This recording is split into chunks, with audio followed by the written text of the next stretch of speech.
This is Sergeant Sarah Ashton Cirillo welcoming you to Inside Ukraine, where every week you'll be joining myself and my co-host, Oleksandr Musiienko. Oleksandr, you are a military and political analyst, as well as the founder of the Ukrainian NGO for Military and Legal Studies, and it's great to have you here. Hello, and thank you for having me here. We always understand that at Territorial Defense Forces Media Studios, we try to bring the most in-depth analysis to people around the world. And it's rare that we have a civilian voice, especially a civilian voice, that is so knowledgeable as yours. Can you tell us a little bit about your background and how long you've been studying both the anti-terrorist operation and now the full-scale invasion? Yes, thank you. Yes, I began this from 2015, from 2015. You know that we founded with my colleagues NGO, non-governmental organization, Center for Military and Legal Studies, and we specified, first of all, the idea was just to help our soldiers, our officers, because you know that Russian aggression has begun there from 2014, from the Crimea annexation and then conflict on Donbass.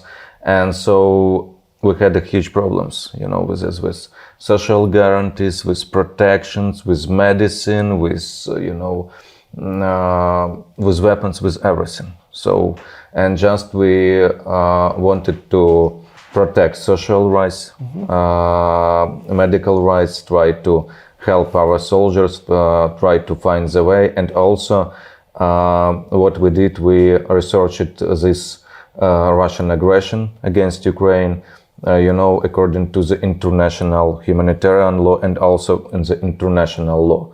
Because I'm glad you brought this up about international law and Crimea. Yesterday, we received word from Atesh, the Crimean partisan unit, that Russians are again in violation of international law by utilizing the Kerch Bridge to transport ammunition into Crimea and weapon systems in civilian vehicles. Yeah. With this information and the whole world seeing it, why are we only paying attention outside of Ukraine now? I think that, the main issue here that what Russians did, they just destroyed the system of the international law. Because that this system which was created from the, after 30 years war in Europe, after Westphalian agreements and peace agreements, was broke by Russians. Why? Because look, everything began from the annexation of the Crimea. And they continue. If we are speaking about Crimea, we have a lot of resolutions.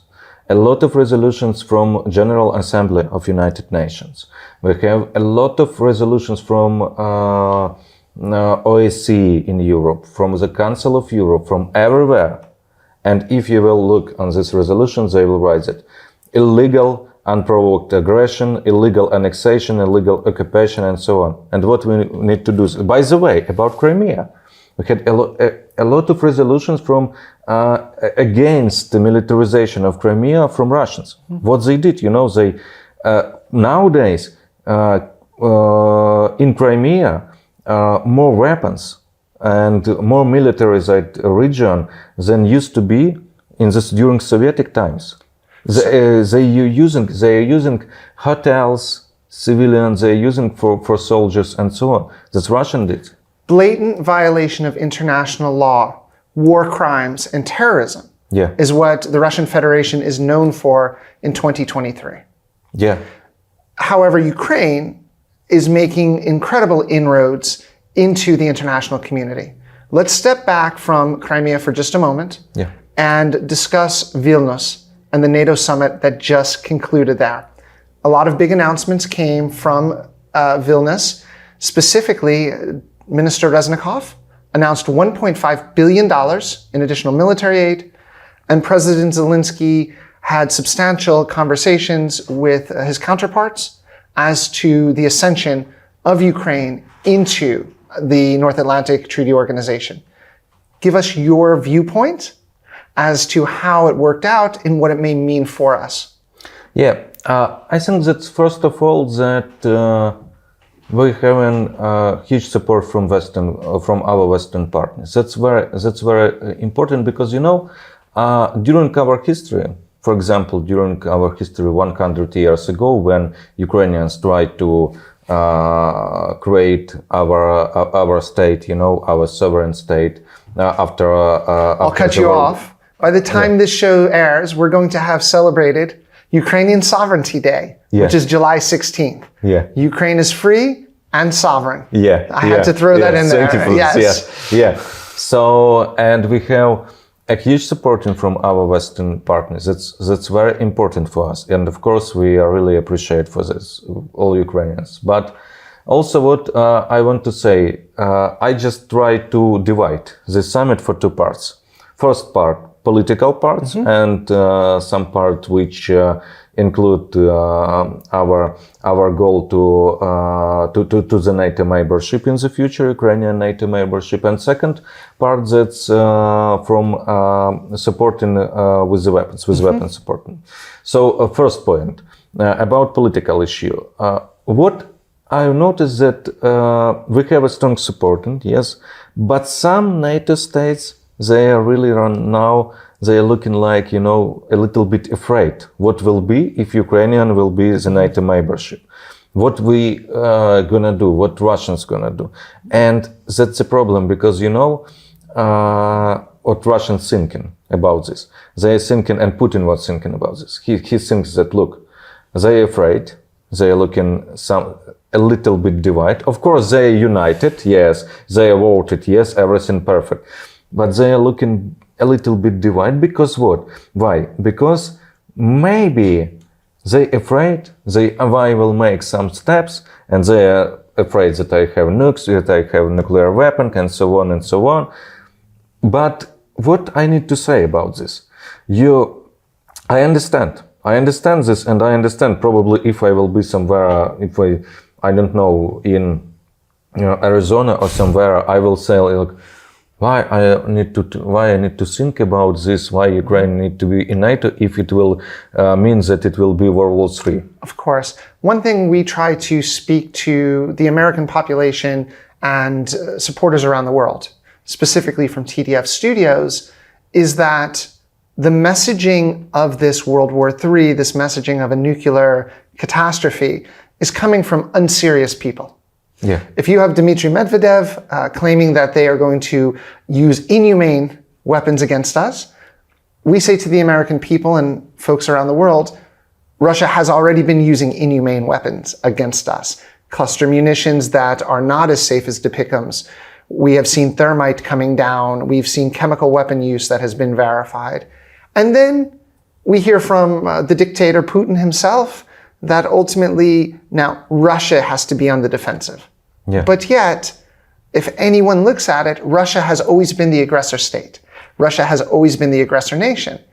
How do we get the international community to understand what Ukrainians already do? That these are empty words that we shouldn't be afraid of around the world. Yes, that's very important, because look, when I'm speaking also about political issue, I understand that, look, NATO members, they are talking about China, yes. But I think that the main dangerous state for NATO right now is Russia. Because Russia blackmailed, and I remember, do you remember that what Putin did on December 2021? He stated an ultimatum to NATO. And so I think that this is the main dangerous state for NATO and for Europe. So we need to understand that, of course, China, yes, I understand this, but Russians, they are blackmail West with the nuclear weapons. They are dangerous, and we need to stop them. And Ukrainians show this in example during more than 500 days. We are doing this, of course, with supporting of our Western partners, with the weapons from our Western partners, but we are doing this, our people. And of course, not only of course, it was with your help and also with the help of our international legion, so the people of a goodwill from all over the world. And that goodwill, so much of it comes from the inspiration we receive from the people of Ukraine and the military command and the civilian leadership. You brought up 500 plus days.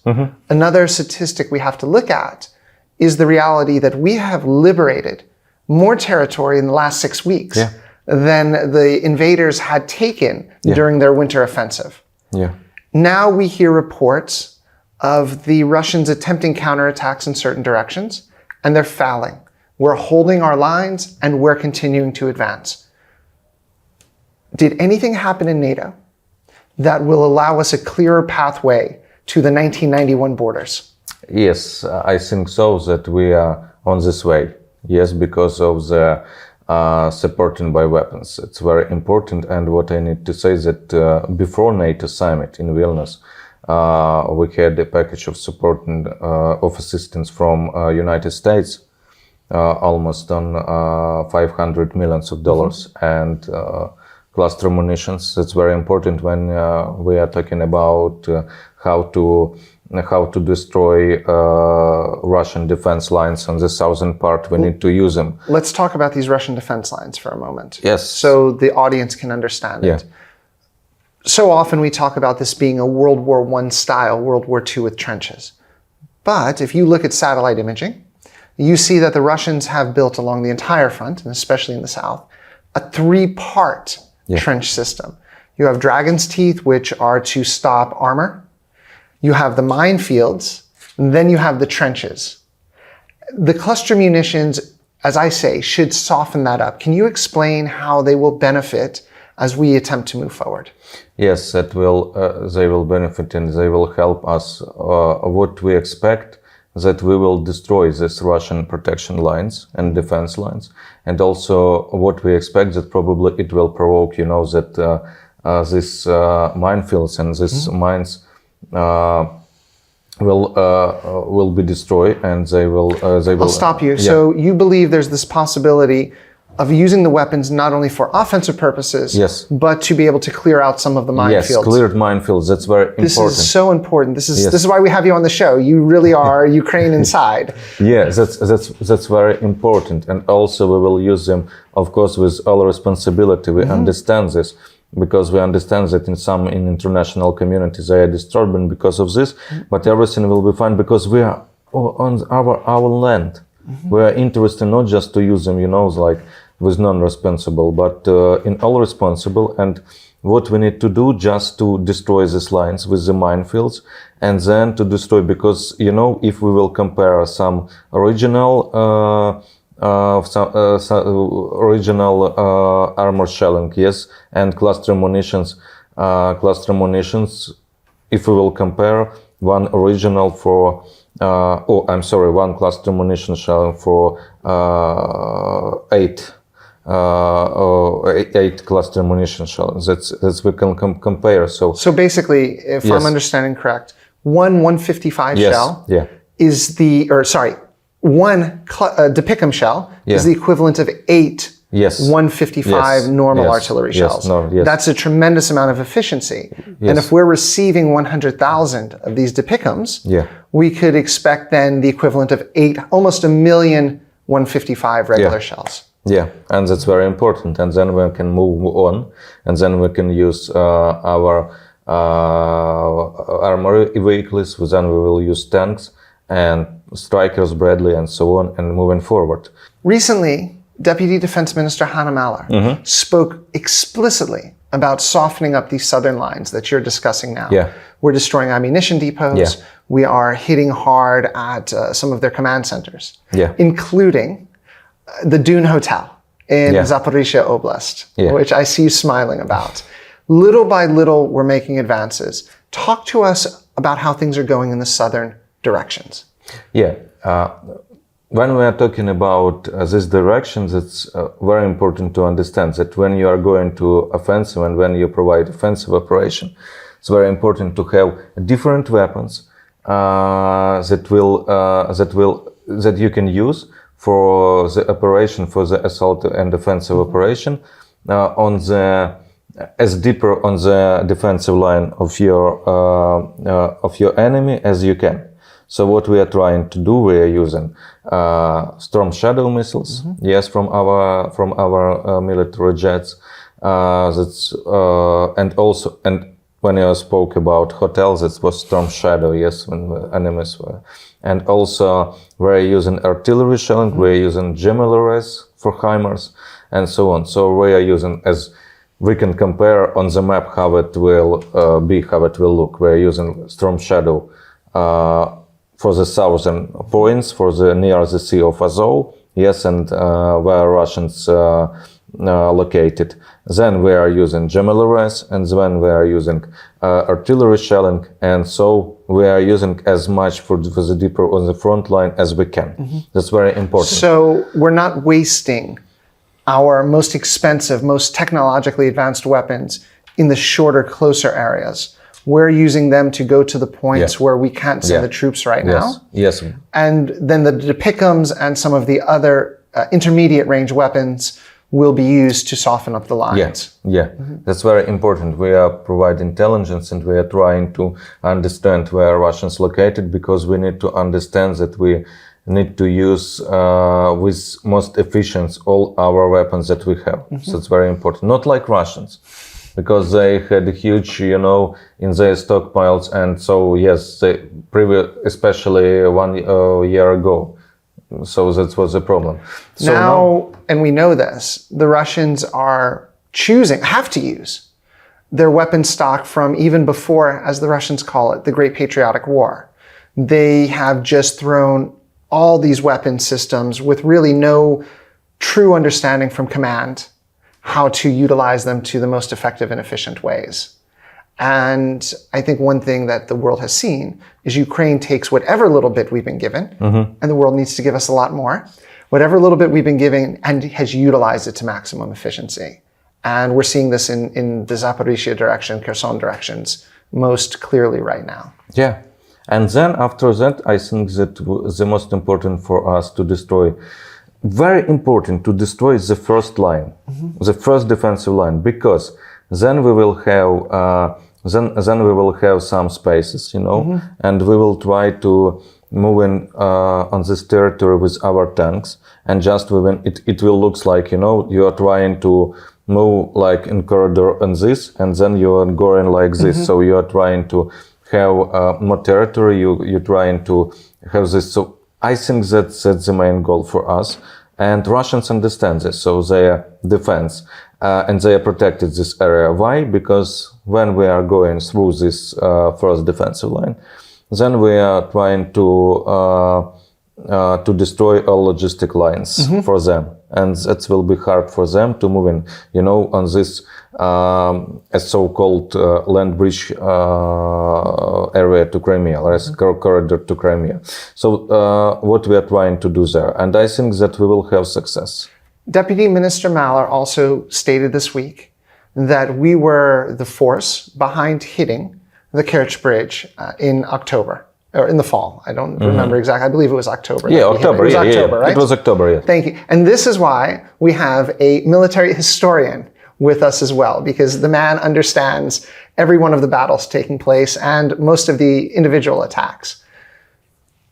We are stopping the flow of logistics right now. Winning a war is 90 to 99% logistics. Yeah. Our logistics capabilities are something that don't often get spoken about.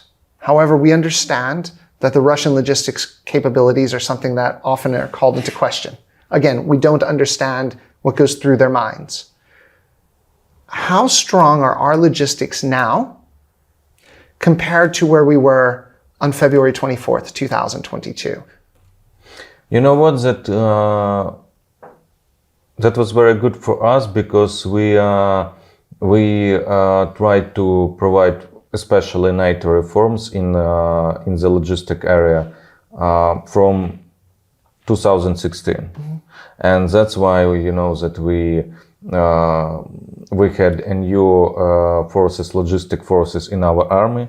And so we are trying to use NATO standards, especially log-fast NATO standards that for logistics lines. And that's why, we are so successful with weapons supplying to Ukraine. we protect them, because Russians try to find them, they are trying to, they're trying to use missiles and so on, trying to destroy our ammunition depots, they're trying to find.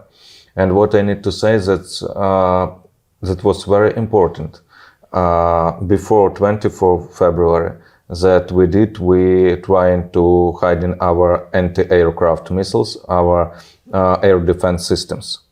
And so what we did, we just moved our forces from the places where they used to be always, and they will try to, and we were trying to hide them.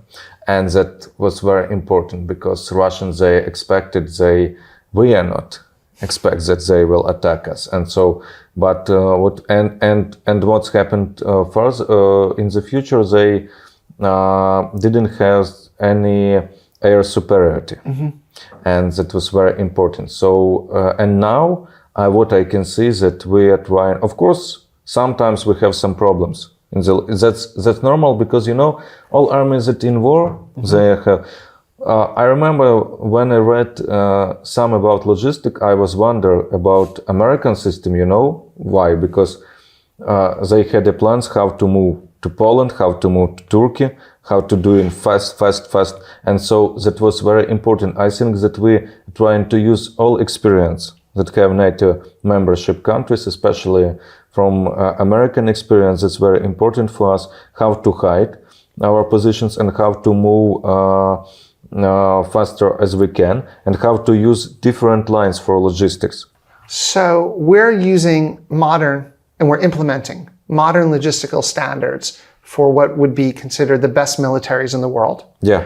And we're managing to do this in a very short period of time, over the last 6, 7, 8 years with NATO interoperability. In fact, we just had our armed forces and members of ministry and other ministries go to Poland for interoperability training, which I think was the 5th anniversary of doing so.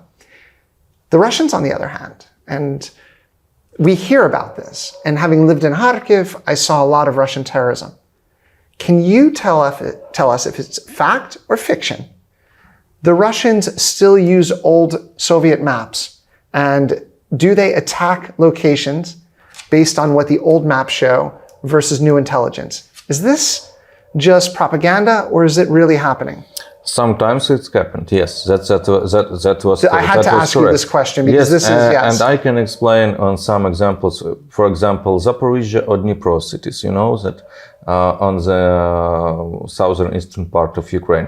So what they did, they tried to use their missiles or drones, Iranian-made drones, for attacks as they thought that some factories, some military factories, some factories that used to produce missiles, tanks, and so on during Soviet times. And why?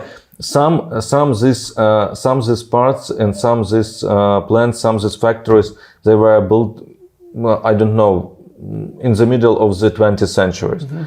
And what Ukrainians did previously, we just we didn't use them during, I don't know, several years. And then just on this territory were civil buildings. Okay. Yes, we built some civil buildings, people lived there, but they are attacked, they thought that look, probably military factories there. As they didn't have a good intelligence how to understand. 50-year-old information, basically. Yes. What the world doesn't realize, and now there's been a push within the Associated Press, within some of the other writing standards, to no longer refer to Ukraine and Georgia and Kazakhstan, etc., as former Soviet Republic, right? Because it's now been 30 plus years since the Soviet Union existed. Yes. And yet the Russians are taking information from minimum 3 decades old, many times up to 5, 6 decades, and using them for the attacks. And yet they continue to do it. To the best of your ability, and I know this might be the hardest question, go inside the minds of the Russians. How come they're not changing their way of carrying out this war? That's a very good question because, I think that in Russian Federation right now, they have a strong system of propaganda, of state propaganda, of imperialism, Russian imperialism, propaganda that there are not Ukrainian people, that's not Ukrainian society, that's Russian people, that's our territory, yes. And so that's very hard to change these minds. That's very hard, but we need to try to do this, I think. I think that some people, they understand this, but they are looking afraid because of this. They are afraid of repression, they are afraid of the jail, and so on in Russia. So they cannot speak, and they don't allow to speak in anything. And Russia is like totalitarian state. It's like almost like Nazi German, like right now. So I think what's the term we use? Russism. Yes, right? yes. Which is very similar to Nazism in the sense that it's the entire ideology. So I think that we will try to think about this after Ukrainian victory. And what I need to say is that we cannot change this during Putin in the Kremlin, because he is an actor of this system. He builds this system.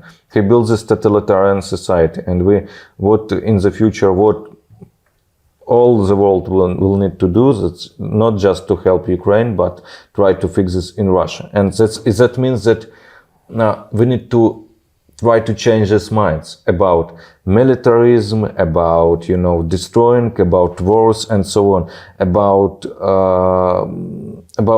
everything what we saw, hostilities and so on. So we need to try to change this mind. But that's I understand that it will be very hard. As this week's Inside Ukraine is drawing to an end, I want to ask you about the most current event I've seen pop up today.